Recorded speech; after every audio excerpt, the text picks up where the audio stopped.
परम पूज्य श्री राधा बाबा गोरखपुर गीता वाटिका वाले पूज्य बाबा सरकार देश की स्वतंत्रता आंदोलन में उन्होंने भाग लिया था। वे एक क्रांतिकारी थे और अंग्रेजों ने उनको बहुत सताया। जेल पर उन पर कितने अत्याचार हुए। अंग्रेज क्रूर सिपाही अंग्रेज जूता पहनकर उनकी छाती पर कूद जाते थे। आप उनके चरित्र को पढ़िए। इतना सताया, उनको लगता था कि मेरे प्राण निकल जाएं। प्राण क्यों नहीं निकलते? इस यातना से, इस यातना को भोगने की अपेक्षा मर जाना अच्छा है। उस समय साक्षात भगवान शिव पार्वती उनके सामने कारागृह में ही प्रकट हो गए। कहा तुम्हारे दुख की निवृत्ति संन्यास लेने से होगी, तुम संन्यास ले लो। तो उनके मन में अंग्रेजों के प्रति बहुत द्वेष था। और उस समय देश में अंग्रेजी शासन था, गुलामी थी, बहुत द्वेष था। जैसे कोई गोरा दिखता क्योंकि आग लग जाती थी। तो उनके मन में आया कि यदि भेद दृष्टि मेरी मिटी नहीं है तो न तो मुझे ज्ञान हुआ न मुझे भक्ति हुई। तो भेद दृष्टि सर्वत्र भगवत दृष्टि के लिए मुझे क्या करना चाहिए? तो बड़ी सुंदर बात है पिताजी। वो कलकत्ते में गंगा के किनारे भिखारियों के बीच में जाकर बैठ जाते बाबा। तो भिखारी दूसरे नए भिखारी को बीच में बैठने नहीं देते हैं, वो बड़ा अपमानित करते हैं। पहले तो भिखारियों से अपमानित हुए, अब खूब अपमान किया पर वो हिले नहीं, बैठे रह गए। बाद में जो कुछ चढ़ता उसको उठाते नहीं, उसको अगल बगल वाले कोई देके और उठ के चले जाते। तब भिखारी बड़े खुश हो गए, अरे इसको तो पास में बिठाने से बड़ा फायदा है। जो धेला पाई चढ़ेगा, जो कुछ माल मिठाई चढ़ेगी, वो सब हमको ही मिल जाएगी। ऐसे बैठे राम राम करते रहते। ध्यान दें, पवित्र ब्राह्मण कुल में जन्म लिया था। सन्यास ग्रहण कर चुके थे बाबा। सिर घुटाए हुए, मुड़ाए हुए भिखारियों की पंक्ति में बैठे थे। उसी समय एक अंग्रेज आया, सिपाही, अंग्रेजी शासन था। उसने बाबा की चमकती हुई खोपड़ी देख करके पहले डंडा लगाया, फिर बड़ी क्रूर दृष्टि से देखकर हंसा। बाबा शांत भाव से बैठे रहे, बिल्कुल क्रोध नहीं आया। तब उसने बाबा की खोपड़ी पर थूक दिया।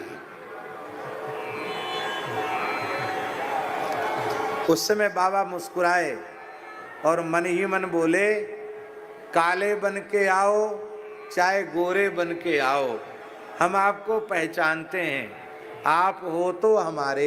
ये है भगवत दृष्टि। आप चाहे काले बन के आओ और चाहे गोरे बन के आओ, चाहे डंडा बरसाओ या फूल बरसाओ, या गंगाजल सिर पर चढ़ाओ या खखार कर थूक दो, अब मैं रुष्ट होने वाला नहीं हूं, क्योंकि मैं पहचानता हूं तुम मेरे श्याम सुंदर ही हो। बस ये बात यहां से नहीं, ये बात भीतर से निकली और उस परिस्थिति में उन्हें क्रोध नहीं आया। तब बाबा ने समझा, हाँ आज हमारा काम हो गया। और इसके बाद फिर कभी बाबा को भिखारियों के बीच में बैठने की आवश्यकता नहीं पड़ी। ऐसे ऐसे महापुरुषों ने साधन किया है। परम पूज्य परमहंस श्री राम मंगलदास जी महाराज, श्री गोकुल भवन वाले महाराज जी कहते कि इसी जन्म में भगवत प्राप्ति आप करना चाहो तो एकदम घूर बन जाओ। कोई 1000 गाली दे तो उफ मत करो, कोई 1000 जूते गिनकर मारे तो चुपचाप सहन कर लो, मुस्कुराते रहो। यदि तुम ऐसे हो जाओगे तो राम जी तुम्हें मिल जाएंगे, तुम्हारे पट खुल जाएंगे, इसी जन्म में तुम्हारा काम हो जाएगा। वैष्णव के, भक्त के, संत के लक्षण में सबसे पहला लक्षण है तितिक्षवा, वे सहनशील होते हैं। ये सब चीजें जब हम लोग पढ़ते हैं और आत्मनिरीक्षण करते हैं तो लगता है खोजी जी की साखी हमारे जैसे लोगों के लिए हुई। खोजी जी का नाम जानते हैं ना? बामन द्वारों में एक द्वाराचार्य रामानंद संप्रदाय के खोजी जी महाराज, जिनके द्वाराचार्य पीठ पर परम पूज्य श्री नारायण दास जी महाराज त्रिवेणी वाले महाराज जी विराजमान रहे, अभी उनके शिष्य खोजी द्वाराचार्य के रूप में विराजमान हैं। यहाँ उनका विशाल शिविर लगा है त्रिवेणी धाम के नाम से। खोजी जी के एक साखी है। गलियन में हर्षित फिरे, साधु कहें सबको, स्वान नाम बाघा धरो, खोजी बाघ।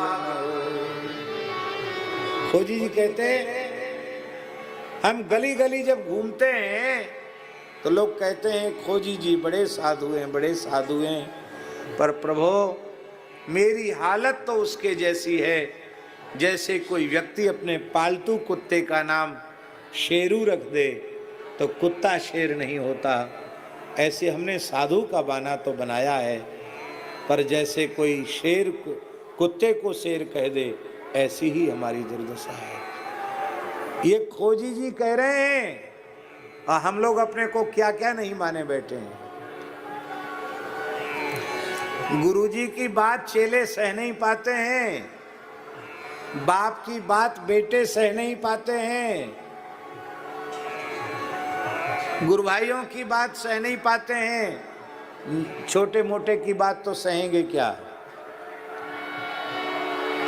और चाहते हैं कि हम साधु बन गए, मानो परब्रह्म हो गए, अब हमारा कल्याण होना चाहिए, अब हम सबसे पुजाने के अधिकारी हो गए, हम भजन करें चाहे न करें अब तो सबके गुरु हो गए, सबसे पुजाने का पासपोर्ट हमारा बन गया। अरे भैया इससे काम चलने वाला नहीं है। कब हूँ कहूँ यही रह नहीं रहूंगो, श्री रघुनाथ कृपालु कृपाते संत स्वभाव। सहन करो तब जीवन में साधुता आएगी। सत्संग इसीलिए तो जरूरी है।